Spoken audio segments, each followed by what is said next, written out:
ಸ್ನೇಹಿತರೆ, ಮೀಡಿಯಾ ಮಾಸ್ಟರ್ಸ್ಗೆ ಸ್ವಾಗತ ಸುಸ್ವಾಗತ. ಗೆಳೆಯರೆ, ಮೊನ್ನೆ ಪುಸ್ತಕ ಬಿಡುಗಡೆ ಕಾರ್ಯಕ್ರಮವೊಂದರಲ್ಲಿ ವಿದೇಶಾಂಗ ಸಚಿವ ಎಸ್ ಜಯಶಂಕರ್ ಕೊಟ್ಟಿರೋ ಉತ್ತರ ಒಂದು ಸಿಕ್ಕಾಪಟ್ಟೆ ವೈರಲ್ ಆಗ್ತಾ ಇದೆ. ಜೊತೆಗೆ ಬಾಲಿವುಡ್ ನ ಬಿಗ್ ಬಿ ಅಮಿತಾಬ್ ಬಚ್ಚನ್ ಕೂಡ ಆ ಬಗ್ಗೆ ಟ್ವೀಟ್ ಮಾಡಿದ್ದಾರೆ. ಹಾಗೆ ಬಚ್ಚನ್ ಟ್ವೀಟ್ ಗೆ ಸಾಕಷ್ಟು ಜನ ಕಾಮೆಂಟ್ ಕೂಡ ಮಾಡಿದ್ದಾರೆ. ಭಾರತ ಸಾಕಷ್ಟು ವರ್ಷಗಳ ನಂತರ ಒಬ್ಬ ಅತ್ಯುತ್ತಮ ವಿದೇಶಾಂಗ ಸಚಿವರನ್ನ ನೋಡ್ತಾ ಇದೆ ಅಂತ ಸಾಕಷ್ಟು ಜನ ಮೆಚ್ಚುಗೆಯ ಮಾತುಗಳನ್ನ ಆಡಿದ್ದಾರೆ. ಹಾಗಾದ್ರೆ ಎಸ್ ಜಯಶಂಕರ್ ಅವರು ಹೇಳಿರೋದೇನು? ಭಾರತದ ವಿದೇಶಾಂಗ ನೀತಿ ಹಾಗೂ ವಿದೇಶಗಳಿಗೆ ಉತ್ತರ ಕೊಡೋ ನಿಟ್ಟಲ್ಲಿ ಜಯಶಂಕರ್ ದೇಶದ ಒಳಗೆ ಮತ್ತು ಹೊರಗೆ ಕೂಡ ಮೆಚ್ಚುಗೆಗೆ ಪಾತ್ರವಾಗ್ತಾ ಇರೋದು ಹೇಗೆ ಅನ್ನೋ ಬಗ್ಗೆ ಒಂದಷ್ಟು ಮಾಹಿತಿಯನ್ನ ನಾವಿಲ್ಲಿ ನೋಡೋಣ.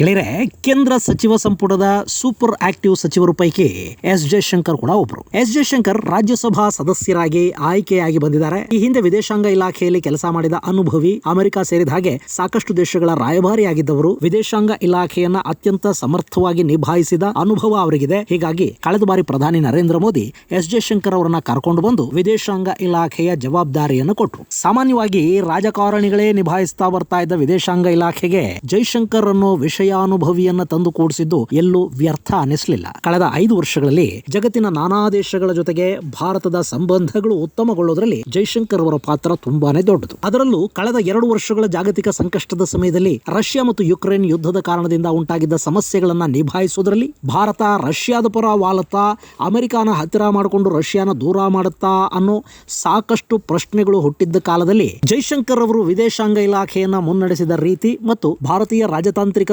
ಸಂಬಂಧಗಳಿಗೆ ಒಂದು ಬೇರೆಯದ್ದೇ ರೂಪ ಕೊಟ್ಟ ಪರಿ ನಿಜಕ್ಕೂ ಅದ್ಭುತ ಅನಿಸ್ಕೊಳ್ಳುತ್ತೆ. ಜೊತೆಗೆ ಜಯಶಂಕರ್ ಮೂರ್ತಿ ಚಿಕ್ಕದಾದರೂ ಅವ್ರ ನಾಲಿಗೆ ತುಂಬಾ ಖಾರ ಅನ್ನೋದನ್ನ ಪದೇ ಪದೇ ಸಾಬೀತುಪಡಿಸ್ತಾ ಬಂದಿದ್ದಾರೆ. ಮೊನ್ನೆ ಪುಸ್ತಕ ಬಿಡುಗಡೆಯ ಕಾರ್ಯಕ್ರಮದಲ್ಲಿ ಜಯಶಂಕರ್ ಅವರು ಕೊಟ್ಟ ಉತ್ತರ ಈಗ ಸಿಕ್ಕಾಪಟ್ಟೆ ವೈರಲ್ ಆಗ್ತಾ ಇದೆ.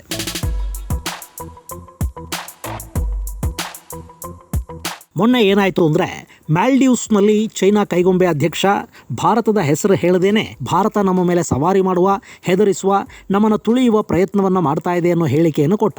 ನಮ್ಮದು ತುಂಬಾ ಚಿಕ್ಕ ದೇಶ ಇರಬಹುದು, ಆದ್ರೆ ಅವರು ಬುಲಿಂಗ್ ಮಾಡಿದ್ರೆ ನಾವು ಅದನ್ನ ಮಾಡಿಸ್ಕೊಳ್ತಾ ಕೂತ್ಕೊಳ್ಳೋದಿಲ್ಲ ಅಂತ ಮೊಯ್ಸು ಹೇಳಿದ್ದು ಭಾರತದ ವಿಷಯದಲ್ಲಿ ಅನ್ನೋದು ದೊಡ್ಡ ಸುದ್ದಿ ಆಯ್ತು. ಆತ ಭಾರತದ ಹೆಸರನ್ನು ಹೇಳಿರಲಿಲ್ಲ, ಆದ್ರೆ ಸದ್ಯಕ್ಕೆ ಮಾಲ್ಡೀವ್ಸ್ ಅನ್ನೋದು ಚೀನಾ ತೆಕ್ಕೆಗೆ ಜಾರಿದೆ. ಅದೇ ಕಾರಣಕ್ಕೆ ಅಲ್ಲಿನ ಪ್ರತಿಪಕ್ಷಗಳು ಅಧ್ಯಕ್ಷನ ವಿರುದ್ಧ ತಿರುಗಿ ಬಿದ್ದಿವೆ. ಟರ್ಕಿ ಹಾಗೂ ಪಾಕಿಸ್ತಾನಗಳು ಕೂಡ ಅಲ್ಲಿ ಭಾರತ ವಿರೋಧಿ ಚಟುವಟಿಕೆಗಳನ್ನು ಮಾಡಿಸ್ತಾ ಇವೆ. ಹಾಗೆ ಮಾಲ್ಡೀವ್ಸ್ ನಲ್ಲಿನ ಭಾರತೀಯ ಯೋಧರನ್ನ ವಾಪಸ್ಸು ಕರೆಸ್ಕೊಳ್ಳೋದಕ್ಕೆ ಅಧ್ಯಕ್ಷ ಮುಯ್ಜು ಒತ್ತಡ ಹೇರೋದಕ್ಕೆ ಶುರು ಮಾಡಿದಾನೆ. ಇದೆಲ್ಲ ನಮಗೆ ಗೊತ್ತಿರೋದೆ. ಈ ನಿಟ್ಟಲ್ಲಿ ಬುಲಿಂಗ್ ಅನ್ನೋ ಪದವನ್ನ ಮುಯ್ಜು ಯಾರಿಗೆ ಬಳಸ್ತಿದ್ದಾನೆ ಅನ್ನೋದನ್ನ ಪ್ರತ್ಯೇಕವಾಗಿ ಹೇಳಬೇಕಾದ ಅಗತ್ಯ ಇಲ್ಲ ಮತ್ತು ಅದಕ್ಕೊಂದು ಉತ್ತರವನ್ನಂತೂ ಭಾರತ ಕೊಡ್ಲೇಬೇಕಿತ್ತು. ಯಾಕೆಂದ್ರೆ ಬರೀ ಮಾಲ್ಡೀವ್ಸ್ ಅಲ್ಲ, ಅಕ್ಕಪಕ್ಕದ ಸಾಕಷ್ಟು ದೇಶಗಳನ್ನ ಕಷ್ಟದ ಸಮಯದಲ್ಲಿ ಕಾಪಾಡ್ಕೊಳ್ತಾ ಬಂದಿರೋದು ಭಾರತ.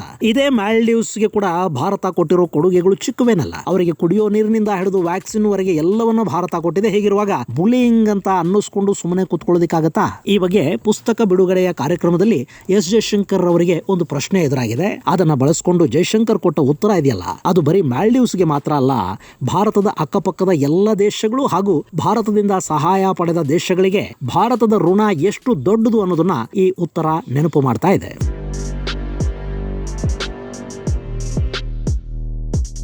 ಬುಲಿಂಗ್ ಮಾಡೋದಾದ್ರೆ ನಾವು ಅಕ್ಕಪಕ್ಕದ ದೇಶಗಳಿಗೆ ಸುಮಾರು $4.5 ಬಿಲಿಯನ್ ಯಾಕೆ ಸಹಾಯ ಮಾಡ್ತೀವಿ? ಇವತ್ತು ಭಾರತದ ಅಕ್ಕಪಕ್ಕದ ದೇಶಗಳ ಜೊತೆಗಿನ ಸಂಬಂಧ ಹೇಗಿದೆ ಅನ್ನೋದನ್ನು ಒಮ್ಮೆ ನೋಡಿ. ಬಾಂಗ್ಲಾದೇಶ ಇರಬಹುದು, ಶ್ರೀಲಂಕಾ, ನೇಪಾಳ ಇರಬಹುದು, ಎಲ್ಲ ದೇಶಗಳ ಜೊತೆಗೂ ಭಾರತ ಅತ್ಯುತ್ತಮ ಬಾಂಧವ್ಯವನ್ನು ಹೊಂದಿದೆ. ಅಲ್ಲಿ ಪವರ್ ಗ್ರಿಡ್ಗಳು ಬಂದಿವೆ, ರಸ್ತೆಗಳಾಗಿವೆ, ರೈಲು ಸಂಪರ್ಕ ಏರ್ಪಟ್ಟಿದೆ, ಜಲಮಾರ್ಗಗಳು ನಿರ್ಮಾಣ ಆಗಿವೆ. 10 ವರ್ಷಗಳ ಹಿಂದೆ ಇಂಥದ್ದೇನಾದರೂ ಅಲ್ಲಿತ್ತಾ?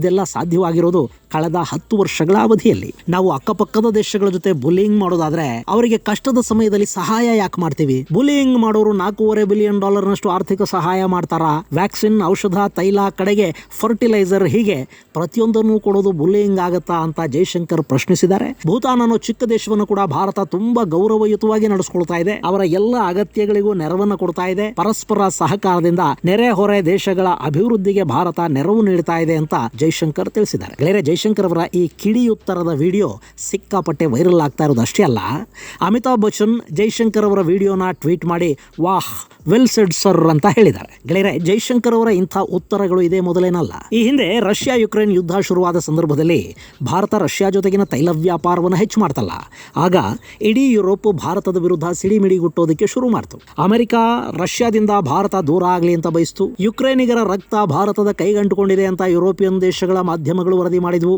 ಅವತ್ತು ವಿದೇಶಿ ವೇದಿಕೆ ಮೇಲೆ ಜಯಶಂಕರ್ ಕೊಟ್ಟ ಉತ್ತರ ನಿಜಕ್ಕೂ ಭಾರತ ಭಾರತ ವಿರೋಧಿಗಳಿಗೆ ಕಪಾಳಕ್ಕೆ ಹೊಡೆದ ಹಾಗಿತ್ತು. ಭಾರತ ರಷ್ಯಾದಿಂದ ತರಿಸ್ಕೊಳ್ತಾ ಇರೋ ಇಂಧನ ಯುರೋಪ್ ಒಂದು ದಿನಕ್ಕೆ ಬಳಸುವ ಇಂಧನದ ಪ್ರಮಾಣಕ್ಕೆ ಸಮ ಅಲ್ಲ.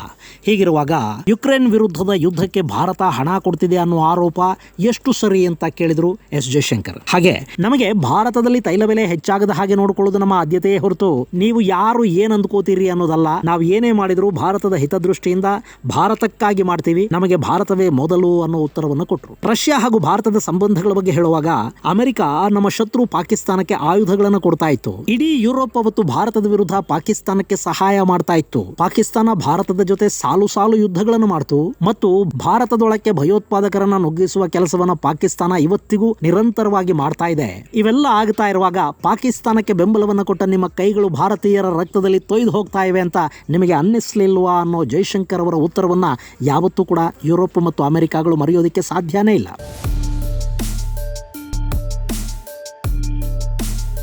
ಇನ್ನು ಮೊನ್ನೆ ಕೂಡ ಜರ್ಮನಿಯಲ್ಲಿ ಮಾತಾಡ್ತಾ ಚೈನಾ ಹಾಗೂ ಭಾರತದ ಸಂಬಂಧಗಳು ಹೇಗಿವೆಯೋ ಯುರೋಪ್ ಹಾಗೂ ಚೈನಾದ ಸಂಬಂಧಗಳು ಕೂಡ ಹಾಗೆ ಇರಬೇಕು, ನಾವು ಚೈನಾನ ಹೇಗೆ ನೋಡ್ತೀವೋ ನೀವು ಹಾಗೆ ನೋಡಬೇಕು ಅಂತ ಭಾರತ ಯಾವತ್ತೂ ಬಯಸೋದಕ್ಕೆ ಹೋಗೋದಿಲ್ಲ. ಹಾಗೆ ರಷ್ಯಾದ ವಿಷಯದಲ್ಲಿ ನೀವು ರಷ್ಯಾನ ಹೇಗೆ ನೋಡ್ತೀರೋ ನಾವು ಕೂಡ ಹಾಗೆ ನೋಡಬೇಕು ಅಂತ ನೀವು ಬಯಸಬಾರದು ಅಂತ ಹೇಳಿದ್ರು ಜೈಶಂಕರ್. ಮೊನ್ನೆ ಅಂತೂ ರಷ್ಯಾದಿಂದ ತೈಲ ಖರೀದಿ ಮಾಡುವ ಮೂಲಕ ನಾವು ಇಡೀ ಜಗತ್ತಿಗೆ ಉಪಕಾರ ಮಾಡ್ತೀವಿ ಅಂತ ಹೇಳಿದ್ದ ಜೈಶಂಕರ್ ಮಾತು ಅಂತಾರಾಷ್ಟ್ರೀಯ ಮಟ್ಟದಲ್ಲಿ ಸಿಕ್ಕಾಪಟ್ಟೆ ವೈರಲ್ ಆಯಿತು. ಅವತ್ತು ರಷ್ಯಾದ ತೈಲ ಮತ್ತು ಗ್ಯಾಸ್ ಖರೀದಿಯನ್ನ ನಿಲ್ಲಿಸಿದ ಯುರೋಪ್ ದೇಶಗಳು ಅರಬ್ ದೇಶಗಳಿಂದ ಖರೀದಿ ಮಾಡೋದಕ್ಕೆ ಶುರು ಮಾಡಿದ್ವು. ಅರಬರಿಂದ ನಾವು ಖರೀದಿ ಮಾಡ್ತಾ ಇದ್ವಿ, ಯುರೋಪ್ ಅವರಿಗೆ ಹೆಚ್ಚು ಬೆಲೆ ಕೊಡುತ್ತೆ ಅಂದಾಗ ಅರಬರು ಯುರೋಪ್ಗೆ ತೈಲ ಮಾರಾಟ ಮಾಡೋದಕ್ಕೆ ಶುರು ಮಾಡಿದ್ರು. ಅವತ್ತು ನಮಗಿದ್ದದ್ದು ಎರಡೇ ದಾರಿ, ಒಂದು ನಾವು ಹೆಚ್ಚು ಬೆಲೆಗೆ ತೈಲವನ್ನ ಖರೀದಿ ಮಾಡಬೇಕಾಗಿತ್ತು ಅಥವಾ ತೈಲ ಕೊರತೆಯಿಂದ ನರಳಬೇಕಿತ್ತು. ನಾವು ಹೆಚ್ಚು ಬೆಲೆ ಕೊಟ್ಟು ಅರಬರಿಂದ ಇಂಧನ ಖರೀದಿ ಮಾಡೋದಕ್ಕೆ ಶುರು ಮಾಡಿದ್ರೆ ನಿಮಗೆ ಅಂದ್ರೆ ಯುರೋಪ್ಗೆ ತೈಲ ಹಾಗೂ ಗ್ಯಾಸ್ ಇಲ್ಲದ ಹಾಗಾಗ್ತಾ ಇತ್ತು. ಹೀಗಾಗಿ ನಾವು ರಷ್ಯಾದ ತೈಲವನ್ನ ಖರೀದಿ ಮಾಡುವ ಮೂಲಕ ನಿಮಗೆ ಉಪಕಾರವನ್ನು ಮಾಡಿದ್ವಿ.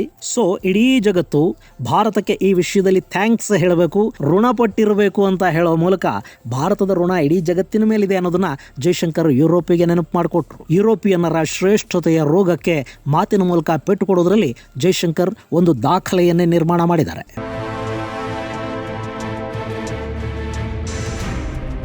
ಹಾಗೆ ಮೊನ್ನೆ ಕೂಡ ಸಾರ್ಕ್ ಬಗ್ಗೆ ಕೇಳಿದ ಪ್ರಶ್ನೆಗೆ ಉತ್ತರಿಸಿರುವ ಜೈಶಂಕರ್, ನಾವು ಒಂದು ತಂಡವಾಗಿ ಕೆಲಸ ಮಾಡುವಾಗ ತಂಡದ ಒಬ್ಬ ಸದಸ್ಯ ರಾತ್ರಿ ನಮ್ಮ ಮೇಲೆ ದಾಳಿ ಮಾಡ್ತಾನೆ ಅನ್ನೋದಾದ್ರೆ ಅದು ಒಂದು ತಂಡವಾಗಿ ನಂಬಿಕೆಯಿಂದ ಕೆಲಸ ಮಾಡೋದಕ್ಕೆ ಹೇಗೆ ಸಾಧ್ಯ ಅಂತ ಕೇಳಿದ್ದಾರೆ. ಪಾಕಿಸ್ತಾನ ಭಯೋತ್ಪಾದಕ ತರಬೇತಿ ಶಿಬಿರಗಳನ್ನು ನಡೆಸ್ತಾ ಇದೆ, ಉಗ್ರರನ್ನ ಭಾರತದೊಳಕ್ಕೆ ನುಸುಳಿಸ್ತಾ ಇದೆ, ಭಾರತದಲ್ಲಿ ಭಯೋತ್ಪಾದಕ ಕೃತ್ಯಗಳು ಹೆಚ್ಚಾಗೋದಕ್ಕೆ ಪಾಕಿಸ್ತಾನ ನೇರವಾಗಿ ಕಾರಣವಾಗ್ತಾ ಇದೆ.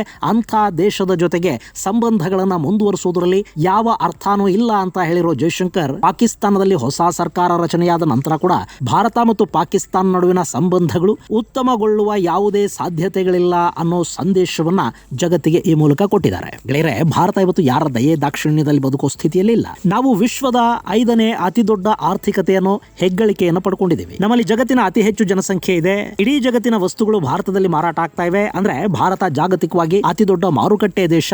ನಮ್ಮಲ್ಲಿ ಹೂಡಿಕೆ ಮಾಡೋದಕ್ಕೆ, ಭಾರತದ ಮಾರುಕಟ್ಟೆಯನ್ನು ಗಳಿಸ್ಕೊಳ್ಳೋದಕ್ಕೆ ಜಗತ್ತಿನ ಸಾಕಷ್ಟು ಕಂಪನಿಗಳು ಬಯಸ್ತಾ ಇವೆ. ನಮ್ಮಲ್ಲಿ ಅತಿ ದೊಡ್ಡ ವರ್ಕ್ ಫೋರ್ಸ್ ಇದೆ. ಇವತ್ತು ಜಗತ್ತಿನ ಸಾಕಷ್ಟು ದೊಡ್ಡ ದೊಡ್ಡ ಕಂಪನಿಗಳನ್ನ ನಡೆಸ್ತಾ ಇರೋದು ಭಾರತೀಯ ಮೂಲದ ಸಿಇಒಗಳು. ಅಮೆರಿಕ ಸೇರಿದ ಹಾಗೆ ನಾನಾ ದೇಶಗಳಲ್ಲಿ ಇಂಡಿಯನ್ ಡಯಾಸ್ಪೊರಾ ದೊಡ್ಡ ಮಟ್ಟದ ಪ್ರಭಾವವನ್ನು ಹೊಂದಿದೆ. ಬ್ರಿಟನ್ನ ಪ್ರಧಾನಿ ಭಾರತದ ಅಳಿಯ. ಇನ್ನು ಭಾರತ ತನ್ನ ಅಕ್ಕಪಕ್ಕದ ದೇಶಗಳಿಗೆ ಮಾಡ್ತಾ ಇರೋ ಸಹಾಯ ಕೂಡ ಚಿಕ್ಕದೇನಲ್ಲ. ಭಾರತ ಸಶಕ್ತವಾಗಿರೋದ್ರಿಂದಲೇ ಅಮೆರಿಕ ಭಾರತದ ಸ್ನೇಹವನ್ನು ಬಯಸ್ತಾ ಇದೆ. ಕ್ವಾಡ್ ನಲ್ಲಿ ಭಾರತವನ್ನ ಭಾಗಿದಾರನನ್ನಾಗಿ ಮಾಡಿಕೊಂಡಿದೆ.